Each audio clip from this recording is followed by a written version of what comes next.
یہ صدر ہیں انڈونیشیا کے، وہ ان کا نام ہے پریبو سبیناٹو، ٹھیک ہے۔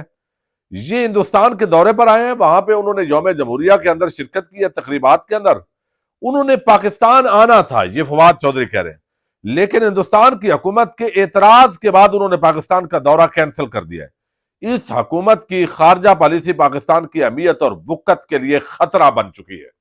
اب یہ حالات ہیں، یہ دیکھیں نا، کوئی ٹینشن بھی نہیں ہے، اور ویسے ایس آئی ایف سی ہم نے بنائی ہے، ہم نے ادھر سے اتنا لے کے آنی ہے انویسٹمنٹ، اور اس کے بعد آپ کہتے ہیں قرض آ گیا ہے 20 ارب کا ملے گا، تو یہ بھی ایس آئی ایف سی کا کارنامہ ہے۔ یعنی جس کا جو کام ہے وہ نہیں کرنا، باقی کام کرنے ہیں، اور کریڈٹ بھی لینا ہے۔ ڈس کریڈٹ جب دینا ہو تو پھر آپس میں یہ کرتے ہیں۔ ابھی محسن نقوی جو وزیر داخلہ ہے، لیکن وہ وزیر خارجہ کا کام کرنے امریکہ گیا، اور وہاں پہ اب ادھر ادھر سب فری عمران خان کی ٹویٹ کر رہے ہیں۔ اب اس سے بڑی بے عزتی کیا ہو سکتی ہے؟ لیکن بھائی بے عزتی پروف ہے۔ اب انہوں نے گفتگو کی ہے، اور وہ کہہ رہے ہیں میں تو ماشاءاللہ دورہ بڑا کامیاب رہا ہے۔ اور دورہ کامیاب کیسے ہوا ہے؟ اب انہوں نے بتایا جی اپنا محسن نقوی نے، لیکن ایک بات اس کے اندر جو ہے اس نے سچ بولی ہے۔ محسن نقوی کہتے ہیں کہ امریکہ میں چین کے خلاف کسی تقریب میں شرکت نہیں کی۔ اور بھائی چین کے خلاف تقریب نہیں تھی، وہ جو ادارہ ہے نا جہاں آپ ملنے گئے، سوال یہ ہے کہ اس کا ایجنڈا ہی چین مخالف ہے۔ جس پروگرام میں آپ گئے ہوں گے وہ پتا چلے، اگر ان کو جو چین مخالف ہے تو اسے پتا بھی چل جائے کہ یہ وزیر داخلہ آیا اور ادھر ادھر جو ہے وہ پھر رہا ہے، اس بیچارے کو کہیں پہ کوئی گھاس نہیں ڈال رہا، تو وہ شکر کریں گے، آؤ یار یہ خدمت سر انجام دو۔ تو پھر جو ہے وہ امریکہ، وہ کہتے ہیں چین کے خلاف کسی تقریب میں شرکت نہیں کی۔ نہیں، آپ بتائیں، اس سوال کا جواب دیں کہ جس ادارے کے اندر آپ گئے اور جن کی تقریب میں شرکت کی ہے وہ چین مخالف ہے یا نہیں ہے، وہ آپ اس کا رد کریں، یہ بات ہے۔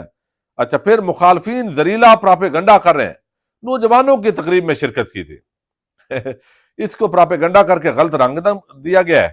ٹھیک ہے بھائی، ادھر تو آپ نہیں بولے، ادھر آ کے آپ ان کے شناختی کارڈ بلاک کریں گے، اور پھر آپ جو ہے ان کے پاسپورٹ بلاک کریں۔ ایک ہی تو آپ کے پاس حل ہے، یعنی ایک ہی آپ سمجھتے ہیں کہ جب اس طرح ڈنڈا دکھائیں گے تو پوری قوم جو ہے وہ سکڑ جائے گی، اور اب رہی سی قطر جو پیکا ایکٹ کے اندر ترمیم کی گئی ہے اس کے اندر نکال دی گئی ہے۔ تو اب وہ کہتے ہیں کہ ایسے پراپیگنڈا سے کوئی فرق نہیں پڑتا۔ فرق پڑتا ہے، یہ پراپیگنڈا نہیں ہے پہلی بات تو یہ ہے کہ آپ کہہ رہے ہیں یہ پراپیگنڈا ہے، دوسرا فرق پڑتا ہے، اس لیے آپ کو تپش بھی فیل ہوئی ہے۔ آپ ایک بندے کو جا کے ملے ہیں اور اس نے ان دو لوگوں نے تو اسی وقت فری عمران خان کہہ دیا ہے، تو فرق پڑتا ہے۔ اور آپ ویسے چونکہ ڈیٹ ہو جائے بندہ تو کوئی نہیں پڑتا، یہ بھی بات ٹھیک ہے۔ میں کسی بھی اینٹی چائنا فنکشن میں نہیں گیا۔ امریکہ کے افغان نمائندگان کو پاکستان کے خلاف اکسایا جا رہا ہے، یہ بات تو تسلیم آپ نے کر لی ہے۔ سیاست کریں لیکن اس حد تک نہ جائیں کہ پاکستان کا نقصان ہو۔ آپ سیاست کرنے کہاں دے رہے ہیں بھائی؟ لوگوں کا رونا ہی یہ ہے کہ آپ سیاست نہیں کرنے دے رہے، سیاست تو آپ کر رہے ہیں۔ آپ جیسے لوگ جو ہے وہ جن کا کوئی تعلق واسطہ نہیں تھا تو وہ کر دیا ہے، تو پھر لوگ کہاں تک جائیں بتائیں آپ؟ یعنی ملک کا نقصان کر کون رہا ہے؟ وہ بھئی آپ تو نہیں کر رہے۔ یہ بھی سوال ہے کہ ملک کا نقصان آپ کر رہے ہیں یا پاکستان کی عوام یا تحریک انصاف کر رہی ہے؟ یہ اس پہ دلیل کے ساتھ بات کر لیں آپ۔ اچھا، پاکستان، انہوں نے کہا کانگریس اراکین کے ساتھ ملاقاتیں بہت مثبت رہی ہیں، ماشاءاللہ، زندہ باد جی۔ اچھا، دوسرا یہ خبر ہے زبیر علی خان کی، اور ویسے میں نے نام لے دیا ہے، بہت سارے اس وقت اسلام آباد کے اندر یہ بات ہے اور کئی مرتبہ پہلے بھی ہو چکی ہے کہ عمران خان کو پیشکش کی گئی ہے کہ آرمی چیف اور اسٹیبلشمنٹ پر تنقید چھوڑ دے۔ جس طرح نواز شریف اور مریم نواز نے خاموشی اختیار کر لی تھی اور بدلے میں آسانیاں ہی آسانیاں ہیں، لیکن عمران خان نے صاف انکار کرتے ہوئے آمریت کے خلاف دوبارہ سڑکوں پر آنے کا فیصلہ کیا ہے۔ اب یہ خبر ہے، اور یہی خبر ہے۔ عمران خان اس طرح کی رہائی نہیں چاہتے کہ کوئی ڈیل لیں ڈھیل لیں، یہ بات ہم روز کرتے ہیں۔ اسٹیبلشمنٹ کو اب عمران خان کی رہائی چاہیے، لیکن اس انداز میں چاہیے کہ عمران خان جھکا ہوا نظر آئے۔ تو اس طریقے سے عمران خان باہر نہیں آنا چاہتے۔ عمران خان اس وقت پاکستان کی مجبوری بن چکا ہے۔ جس کو تھوڑی بہت بھی یعنی پاکستان کی فکر ہے وہ یہ بات سمجھتا ہے۔ باقی یہ ضد اور اناؤں کی جنگ بغیر جو ہے وہ لگی ہوئی ہے۔ دو خاندانوں کو اقتدار میں رکھنے کے لیے، ان کی نسلوں کو اقتدار میں رکھنے کے لیے اس وقت پوری پاکستانی قوم بڑی بھاری قیمت ادا کر رہے ہیں۔ اب یہ ان کی خبر یہ ہے کہ عمران خان کو رہائی تو چاہتے ہیں کہ دی جائے، لیکن وہ سمجھتے ہیں کہ خاموشی ہو تاکہ ہمیں فیس سیونگ ملے، لیکن عمران خان فیس سیونگ دینے کے لیے تیار نہیں ہے۔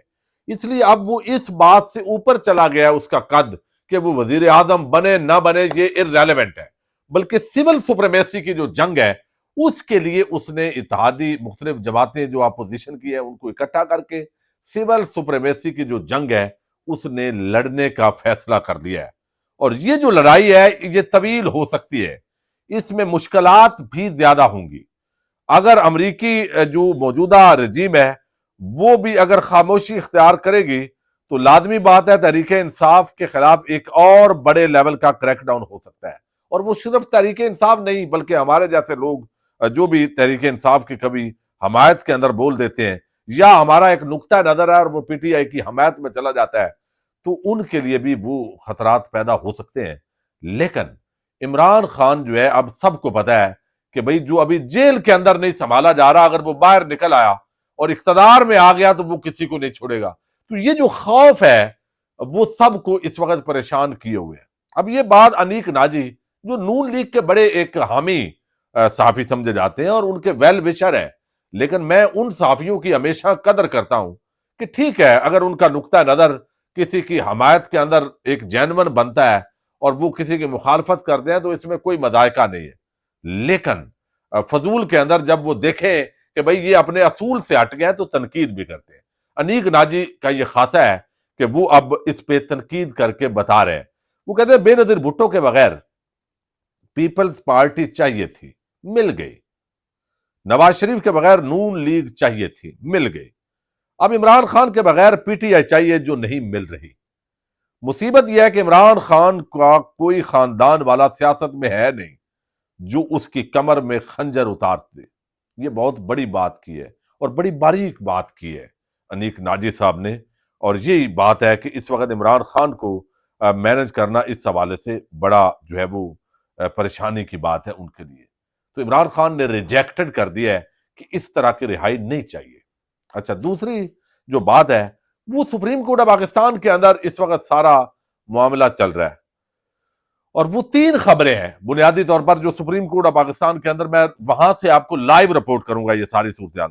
ایک تو ایڈیشنل رجسٹرار کے خلاف توہین عدالت کیس کا فیصلہ ہے، یہ اب جسٹس منصور علی شاہ اور جسٹس عقیل عباسی کا فیصلہ یہ کل سنایا جائے گا۔ اب تو آپ سمجھیں کہ اس کے اندر 20-18 گھنٹے باقی ہیں۔ یہ فیصلہ کیا ہوتا ہے؟ کیا اس کے اندر جو ججز ہیں ان پر توہین عدالت لگے گی یا رجسٹرار تک معاملہ رہتا ہے، فل کورٹ کی طرف معاملہ جاتا ہے؟ وہ کیا کہتے ہیں، اور جو وہ کہتے ہیں فیصلہ دیتے ہیں، کیا اس پر عمل درآمد ہوتا ہے؟ نہیں ہوتا۔ کہیں وہ 26ویں آئینی ترمیم اور یہ جو بینچ ہے ان کو اڑا دیں اور اگر اس پہ سٹے دے دیں تو پھر یہ سارے بہت سارے قانونی جو ہے وہ سوالات ہیں۔ یہ بڑے عام فیصلہ ہوگا۔ دوسرا جو ہے وہ ایڈیشنل رجسٹرار کو جاری شو کاز نوٹس کے خلاف ایک 6 رکنی بینچ بنایا گیا ہے۔ جسٹس مندوخیل کی سربراہی میں یہ نظر ثانی کیس کی وہ سماعت کرے گا، اس کا کیا جواب ہوگا یہ بھی عام ہے۔ اور 26ویں آئینی ترمیم کے خلاف دائر تمام درخواستوں پر آئینی بینچ بھی سماعت کرنے جا رہا ہے۔ 26ویں آئینی ترمیم کی سماعت بھی کل سے شروع ہو رہی ہے، اور یہ جسٹس منصور علی شاہ والا فیصلہ بھی آ رہا ہے، اور فیصلہ بڑا سرپرائزنگ لگ رہا ہے۔ جو ان کا موڈ ہے اور جو ہم نے ساری کاروائی جو سنی اور جو سمجھا ہے اس پوری معاملے کو، تو ایسے لگتا ہے کہ وہ جو ہے وہ جس طرح پچھلے 2-3 دنوں کے اندر ڈیولپمنٹس ہوئی ہے کہ وہ بہت ہی ایک دورس اثرات مرتب کرنے والا جو فیصلہ ہے وہ ہو سکتا ہے۔ پاکستان زندہ باد۔